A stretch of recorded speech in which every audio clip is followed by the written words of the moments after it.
In the next episode, we're going to look at how we can take all of these checked pieces of information, go ahead and transform them, and then sync them with the user.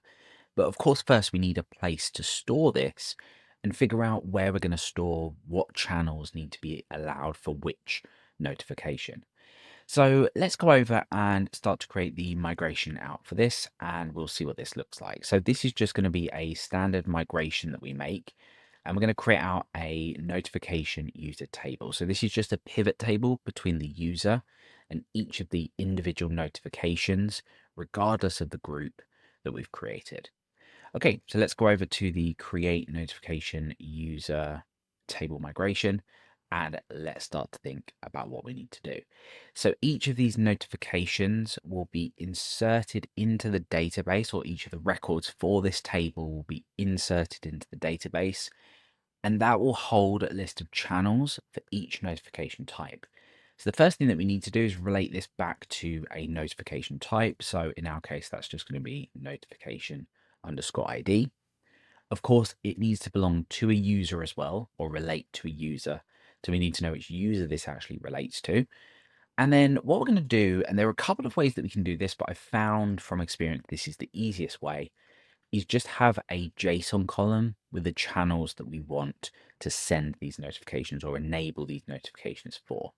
So imagine that we had the create project notification. Let's imagine that that is an ID of 1. Our user is an ID of 1, so that gets inserted. All this is going to do is insert a record like this. So we'll have email and Slack, or just email. And of course, when we sync that again, if we've updated this within the user interface, that will go ahead and insert the updated value. That's pretty much what we're storing here. Now, that makes it incredibly easy for us to go ahead and then grab this out and use it directly in a notification to determine how we're going to send this to the user.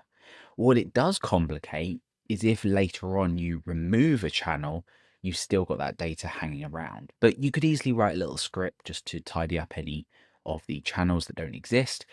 But of course, also, you could disable these directly within the notifications. We might look at that later, but this is pretty much what we are doing, and it's the easiest way. We don't want to over-engineer this too much.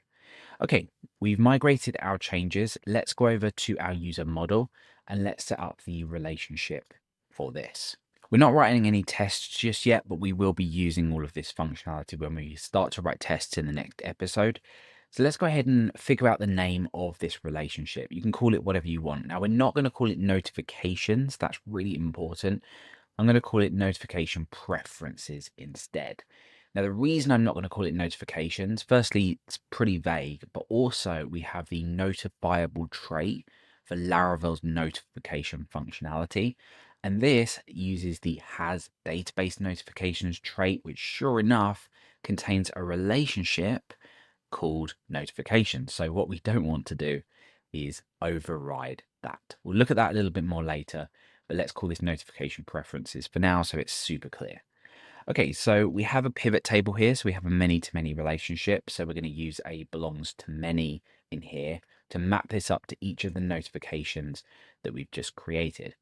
Now, that's not just it. So this will create the relationship for us, but remember that we've got the pivot column, which we have created here, which is the channels. These two relate to the actual relationship, but this is just a pivot, an additional pivot column. So we need to include that as well. I'm also going to say with timestamps, so we store the timestamps when these get synced. And we're going to say with pivot, and we're going to say channels. Now, what we'll also need to do here is we need to make sure that the channels is cast to an array. We've got this set as a JSON column. We want to make sure that channels is cast to an array. How do we do that? Well, in a model, so just imagine that we had this within our user model for whatever reason. How would we do this? Well, we would use protected casts, then we would choose channels, and then we would say something like array or JSON. We can't do that because we're working here with a relationship which uses a pivot table. What we can do though, is we can create out a specific pivot model within Laravel and cast it within that. So let's do that now. So we're going to say PHP artisan make model. We're going to call this notification user. So that is the pivot or the kind of name of the table that we've created, but we're putting this in model form. Then we use the pivot flag, and what that will do is create out a model. So let's open that notification user up here. That creates this, but it doesn't extend model, it extends pivot. Now what we can do is we can say within the relationship where we say with pivot, we can say using, and then we can give the model that represents this individual pivot table just here. So we can say notification and user class. You could put that in a different directory if you wanted to. But now we have a model which represents the actual pivot table itself, which means what we can now do is we can now cast any of the pivot columns directly in here. There might be a different way to do this, but I always like to create out a separate pivot class for this. So we want to cast channels, and we know that is going to be an array of channels.